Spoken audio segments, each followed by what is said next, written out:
Ah, il est bien méconnaissable.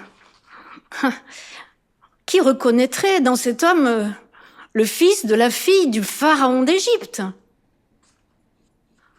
Un, un homme un peu quelconque, grand, gaillard, la figure cuite et recuite par le soleil, avec une robe grossière en laine de mouton, des grosses sandales de paysan. Oui, il est loin, le fils de la fille du pharaon, fils adoptif. Est-ce qu'il se souvient seulement du raffinement, de la richesse, de la civilisation, de tout ce qu'il a pu côtoyer dans ce palais? Et est-ce qu'il se souvient de sa toute petite enfance avec son père et sa mère? Est-ce qu'il se rappelle ce que sa mère a pu lui transmettre de l'Éternel, le Dieu de son peuple? Quand il a fui la colère du Pharaon, il a marché dans le désert, droit devant lui. Il est arrivé jusqu'en Madian. Là, il a été accueilli par une tribu de bergers. Et il est devenu berger lui-même.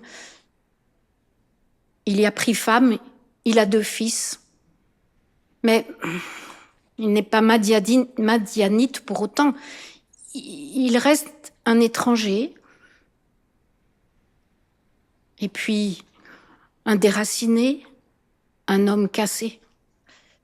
Pourtant, c'est cet homme-là que Dieu a choisi. Cet homme cassé, brisé, éteint, pour lui redonner la flamme et pour lui donner une mission de la plus haute importance. L'homme, pour l'instant, est accroupi, son regard fixe au loin les brebis, le paysage alentour, il surveille. Accroupi ainsi, il semble écrasé, et c'est vraiment ce qu'il est. Mais tout à coup, il aperçoit une lueur qui bouge. Un buisson est en flammes. C'est quelque chose qui arrive et il faut être très vigilant. Si le feu se propage à d'autres buissons, les brebis peuvent affoler, fuir, se blesser, disparaître. Donc l'homme se lève.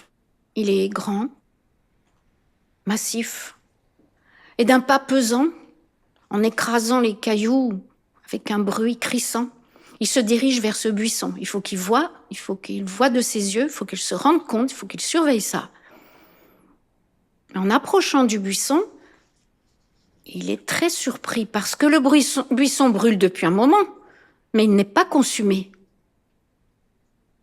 Il reste immobile, interloqué, et c'est à ce moment-là qu'une voix forte, comme une voix de tonnerre, dit « Moïse, Moïse !» C'est son nom. Il s'appelle Moïse. Enlève tes sandales de tes pieds, car le lieu sur lequel tu te tiens est saint. Bien sûr, il obéit. Il est tout tremblant. Il tombe à genoux, ses jambes ne le portent pas. Il regarde vers ce buisson, et puis tout à coup, il se cache les yeux. Il a peur. Et il a raison, parce que la voix, elle a des choses importantes à lui dire. La voix dit « J'ai vu, j'ai vu. J'ai vu la détresse de mon peuple en Égypte. Et j'ai entendu ses cris. Oui, je sais ce qu'il souffre, et je veux le délivrer des Égyptiens qui l'asservissent. Je veux le faire sortir d'Égypte. Je veux le conduire dans un pays ruisselant de lait et de miel. Et c'est toi, Moïse, que j'ai choisi pour cela. Va maintenant, je t'envoie vers le Pharaon. »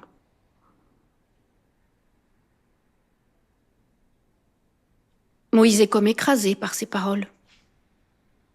Il regarde un petit peu à droite et à gauche si jamais il y avait quelqu'un d'autre, mais non. Il est seul. Et c'est pas possible. C'est une mission impossible. Il refuse. Mais Dieu répond qu'il l'accompagnera, qu'il sera avec lui.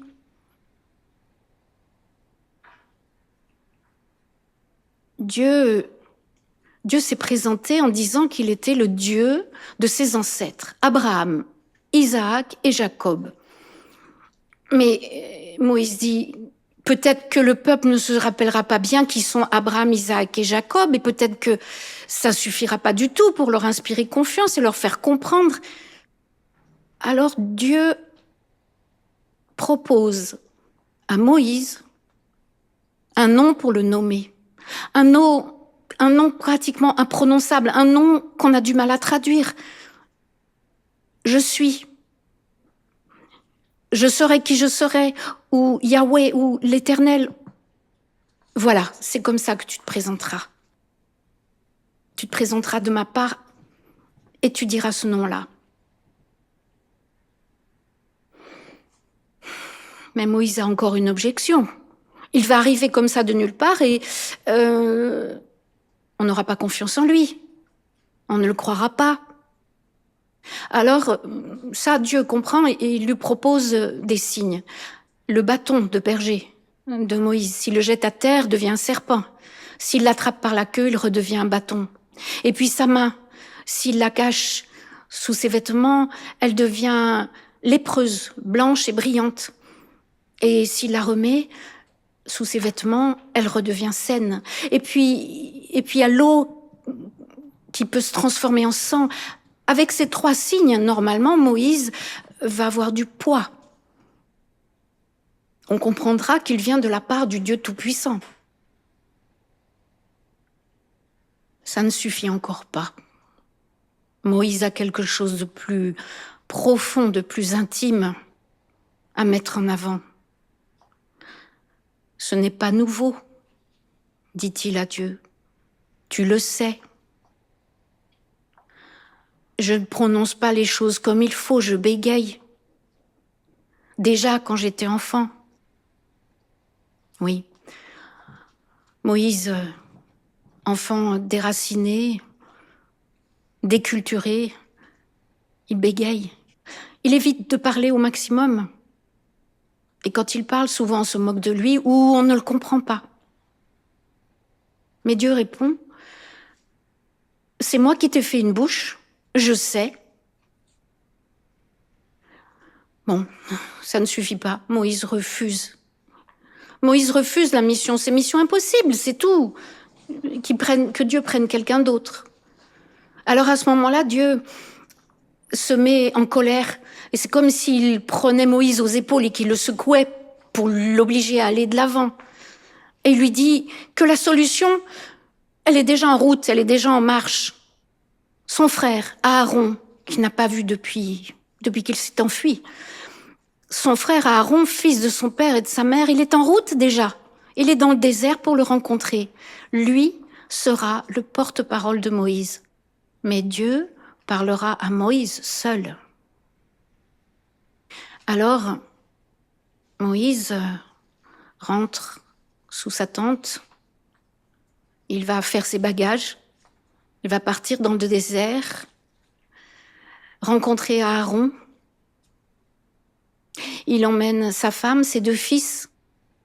Avec Aaron, quand ils arriveront en Égypte, ils iront voir les chefs du peuple. Ils leur expliqueront, ils les convaincront. Et tous se mettront à genoux et rendront gloire à Dieu. Et c'est ainsi que la mission de Moïse commencera.